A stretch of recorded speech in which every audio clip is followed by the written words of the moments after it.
الحمدللہ وقفا والسلام علی سید المرسلین اما بعد السلام علیکم ورحمۃ اللہ وبرکاتہ۔ حقیقی لفظ حق سے بنا ہے۔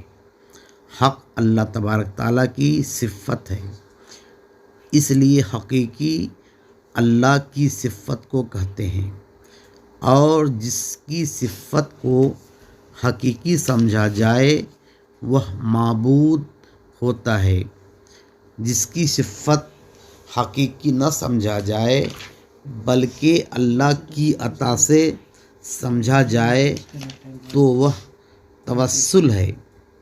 توسل کو رحمت، مدد، غوث وغیرہ کہا جاتا ہے۔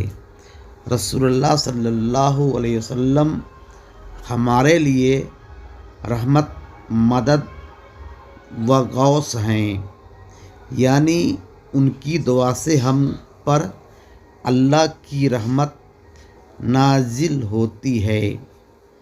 جب ہم کہتے ہیں یا رسول اللہ المدد، تو یہ مدد توسل ہوگا، یعنی یا رسول اللہ صلی اللہ علیہ وسلم دعا کریں۔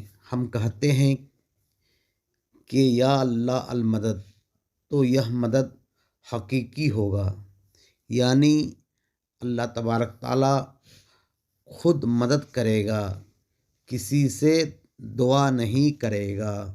وآخر دعوانا الحمدللہ رب العالمین۔